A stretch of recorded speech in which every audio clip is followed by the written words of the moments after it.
The government of the United Kingdom says it is deeply concerned by fresh strikes carried out overnight by the Israeli Defense Forces on the Gaza Strip, warning that the recent actions underscore the fragility of the ceasefire agreement in place. At his weekly appearance in the House of Commons, Prime Minister Keir Starmer addressed members of Parliament. He said, "I'm deeply concerned, Mr. Speaker, by the strikes, and that underlines the fragility of the ceasefire deal. All sides need to uphold President Trump's peace plan. It is the only route to long-term peace for Israelis and Palestinians. We are, of course, in close touch with the US and regional allies pushing for de-escalation." Mr. Speaker, the scale of destruction in Gaza is unimaginable. The immediate priority remains getting aid in at the speed and volume needed.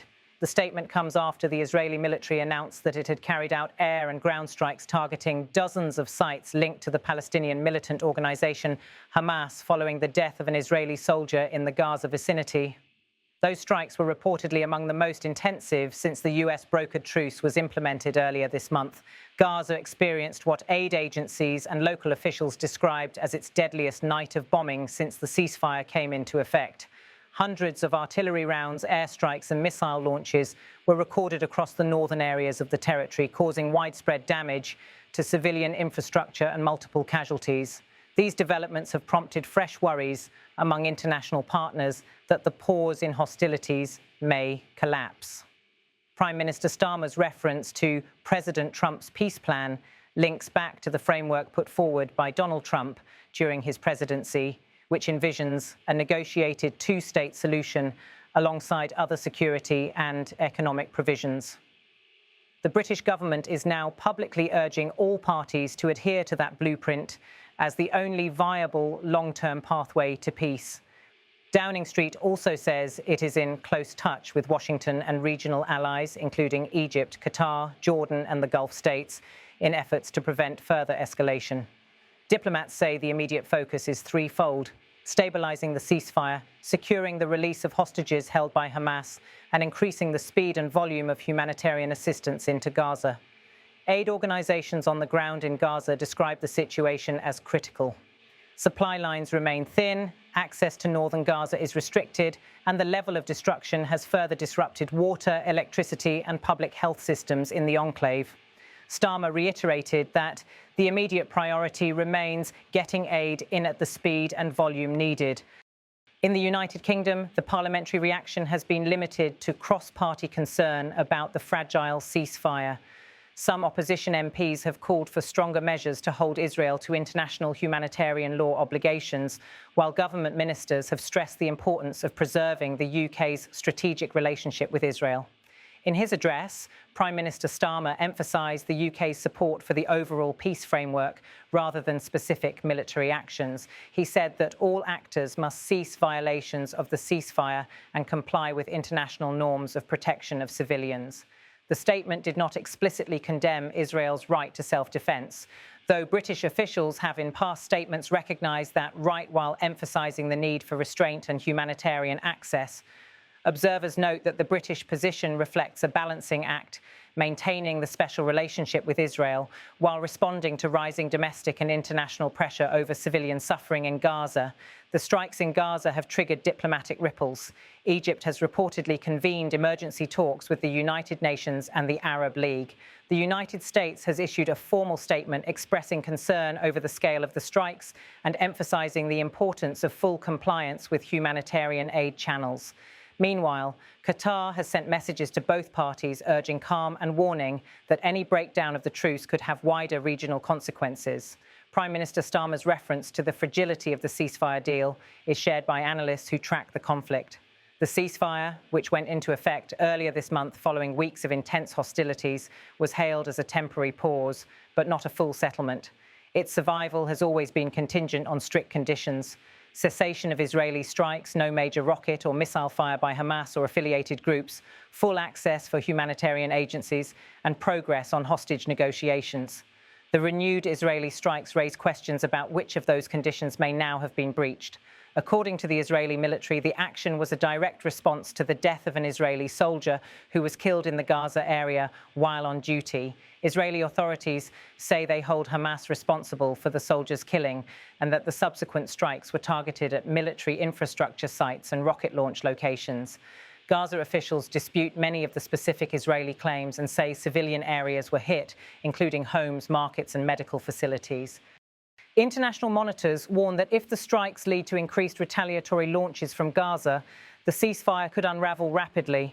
A breakdown would risk a return to full-scale hostilities across southern Israel and northern Gaza, potentially drawing in Lebanon and other frontline actors such as Hezbollah. For the United Kingdom, Starmer's remarks underline the UK government's desire to remain actively engaged in the diplomacy surrounding the Gaza conflict. While the UK is not a direct party to the hostilities, it remains an influential partner in the broader multilateral framework, offering diplomatic backing via the United Nations, coordinating with the United States and the Gulf states, and channeling humanitarian aid. Looking ahead, the key issues that lie ahead include securing a durable ceasefire beyond the current pause, obtaining the release of all civilian hostages held by Hamas, reopening and expanding humanitarian access and supply routes into Gaza, rebuilding damaged civilian infrastructure, and advancing a political process toward a durable Israeli-Palestinian settlement. Prime Minister Starmer emphasised the only route to long-term peace for Israelis and Palestinians lies in adherence to the peace plan framework he referenced. He stated the UK will continue close touch with the US and regional allies pushing for de-escalation. Those remarks signal that London expects the United States and regional mediators to play leading roles in managing the next phase. In practical terms, the UK government has indicated it is ready to support accelerated delivery of aid into Gaza. British humanitarian agencies are being instructed to coordinate with the UK Foreign, Commonwealth and Development Office, regional partners and UN agencies to boost delivery of food, water, medical supplies and reconstruction materials. At the same time, London is monitoring compliance with international humanitarian law standards and reserving the right to revisit arms export controls linked to Israel if there is evidence of misuse. On the Israeli side, senior officials declined immediate comment on the UK Prime Minister's statement. Israeli military spokesman reiterated that the strikes were legitimate exercises of the right to self-defense, saying their objective was to degrade rocket launch capability and military infrastructure belonging to Hamas and associated armed groups. They also insisted steps were taken to avoid civilian casualties, though acknowledging that some civilian harm did occur. In Gaza, local health authorities say rescue and recovery work is ongoing.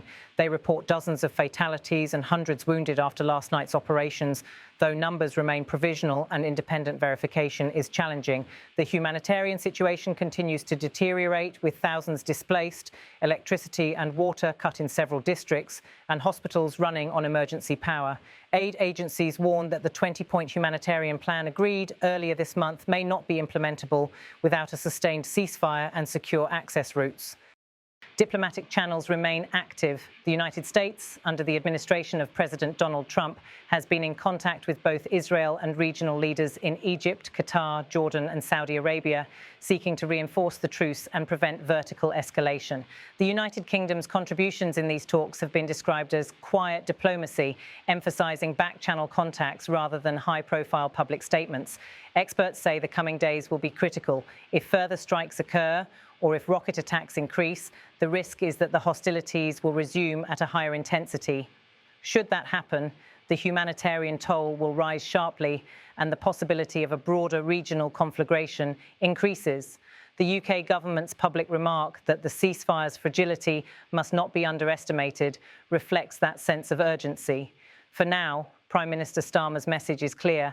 The UK stands ready to press all parties to uphold their commitments, accelerate humanitarian access and work toward the long-term peace plan.